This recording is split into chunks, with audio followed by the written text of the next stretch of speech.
So the final season of Modern Warfare 3 is coming this next week, and today I want to take a bit of time to talk about our final weapons introduction coming here alongside all the festivities for The Haunting in Season 6. Drop your thoughts down below, drop a like if you enjoy the video, and make sure to subscribe for more COD content as we start fully switching over to Black Ops 6 in anticipation of the game's launch, but of course we'll keep you up to date with all things you need to know in the meantime for things like Modern Warfare 3 and other FPS titles. I'd love to have you in the community as we chase down 600,000 subscribers, but for now, let's take a look at the weapons that you can expect to see and to be using in Season 6 after the launch this upcoming week. So firstly, the launch weapons here. These ones being in the Battle Pass, we have the DTIR 30-06 and the Kastov LSW. Now, the DTIR 30-06 is a battle rifle coming in Battle Pass Sector 6. So if you don't end up getting the Black Sail variation of the Battle Pass, this will probably be the one that you encounter first. It doesn't have to be, but it's the one that is the shortest away from the starting point initially. This is going to end up having 20 levels associated with it,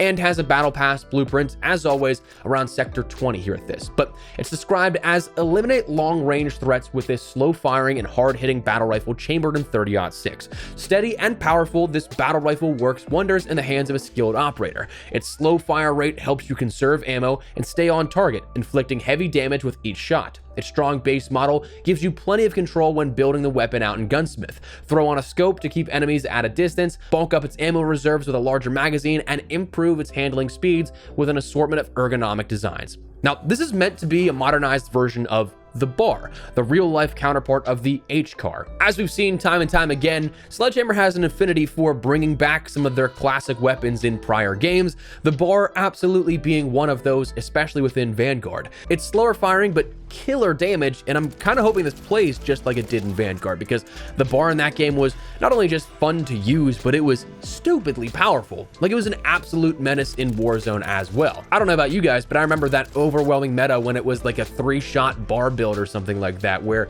it was so easy to control with no recoil, and you could take out an entire team with it. So very much so looking forward to seeing how this DTIR 30-06 ends up performing within Modern Warfare 3. Multiplayer, everything kind of is on the same sort of spectrum of, oh, you can get kills pretty quickly with it, but Warzone, I think that will be the test of how powerful it actually is. Can it be something that has a fast TTK, or is it going to be something that's middle of the road? We'll have to wait and see, but the DTIR 30-06 comes at Battle Pass Sector 6. Next, you have the Kastov LSW, a light machine gun in Battle Pass Sector 9.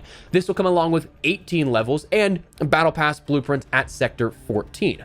This is described as its best-in-class fire rate and tac stance accuracy. This LMG was crafted to tear enemies through at short and medium range. Shirking the traditional role of an LMG, the Kastov LSW encourages closing the distance to your targets by pairing a high fire rate with incredible accuracy in tactical stance. The weapon also sports a fast reload speed, so you can get right back into the action after exhausting its hefty 100-round default magazine. Use Gunsmith to further enhance the LMG, from improving tac stance accuracy even more to building it out for longer range play with attachments extending its damage range and bullet velocity.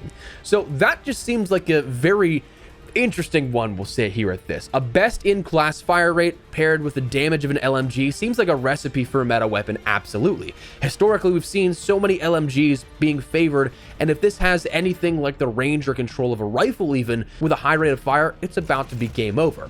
The one thing that does catch my interest, though, is that they state that it has a very fast reload on a 100-round magazine. Historically speaking, we haven't really seen any sort of 100-round have a fast reload speed with prior LMGs. So I'm curious how much faster this will be by comparison, and if it's something that will absolutely make 100 rounds be the sort of norm for Season 6 here while we wait for Season 1 and the integration for Black Ops 6 and new weapons. But that said, that is your Battle Pass weapons, and for the first time in any seasonal introduction in recent years that I can remember at least, that's all we have. We're not going to have any sort of mid-season offering for new weaponry. Why?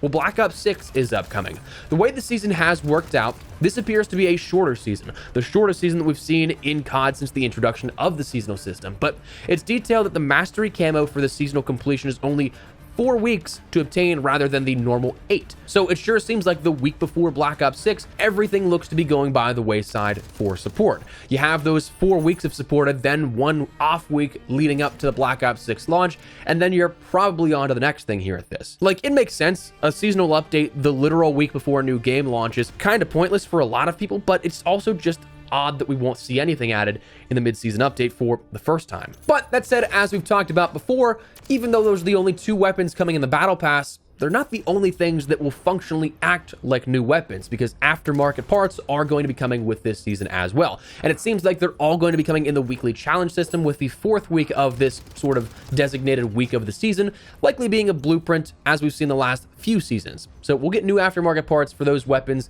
in Season 6 here. And one cool additional feature is that, as with Season 5, not sure if it was in Season 5 or 4 that it was first introduced, but we again have the ability to earn these in either Modern Warfare 3, Warzone, or you can even get them in Warzone Mobile if that's your jam, where it's unlockable throughout the season with Arsenal coins in the Arsenal store, which then, if you do that, it'll unlock it across all platforms with your accounts associated with it. But you have 3 of these coming with this season. The Jack Salvo, which is compatible with the Cat AMR sniper rifle, which is a sniper modification that fires anti-material explosive rockets that deal significant explosive damage.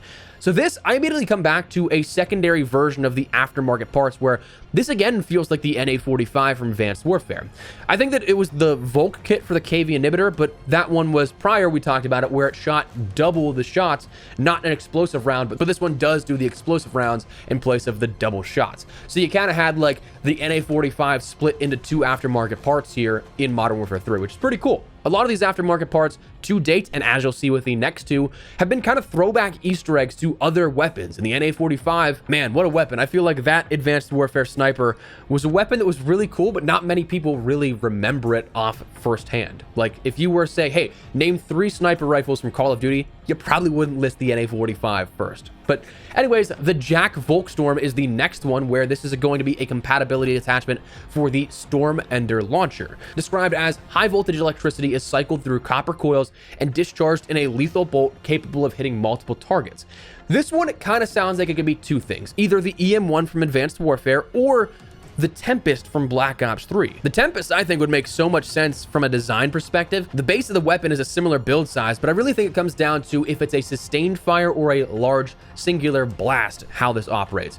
Because it's not really specified, but I could see it being either. The only clue given is that it's capable of hitting multiple targets, which the Tempest did in chaining together enemies in close proximity, killing them all with electric shock. So maybe we end up seeing the Tempest return here with this Jack Voltstorm. But next, and the final thing we'll see in terms of weaponry this season and this year, is the Jack Lance aftermarket part for the MX Guardian shotgun. Described as a pressurized magazine that fires 3 ballistic rivets, 1 per magazine rotation. Pressure builds while the weapon is idle until the maximum output is reached, and at critical pressure, velocity and precision are vastly improved. This one, if I'm understanding it, this one's throwing it way back to the M1216 from Black Ops 2. Greatest COD ever, shout out, but a rotating magazine with a 3-round burst of a shotgun, classic. Now this will be a nice touch, I think, to the already existing MX Guardian, but a final throwback weapon via aftermarket parts. And again, that concludes our weapons for Modern Warfare 3 on the year. So while it's a bummer that we don't have nearly as many this time around, like normally we'd have 4 weapons or so to work with as primary weapons in either the Battle Pass or through the mid-season update as well, and like 6 to 7 aftermarket parts on the season, unfortunately, it seems like Modern Warfare 3 is going off with somewhat of a whimper. Bummer to what I think was genuinely a really good content year for multiplayer support post-launch. We'll touch more on it in my video reviewing the year at large. Get ready, because that's going to be like a whole documentary, man. I think there might be more to say and more nuance to a lot of stuff with Modern Warfare 3 and my thoughts on it than most CODs of the last 4 years or so. So it's going to be one massive one that I'm excited to share with you. But frankly, getting back to it, when we talk about the weaponry, the base weaponry is cool, all good, whatever. But I genuinely believe the aftermarket parts system is one of the coolest innovations to the COD franchise that we've seen in the last decade. I'm not kidding.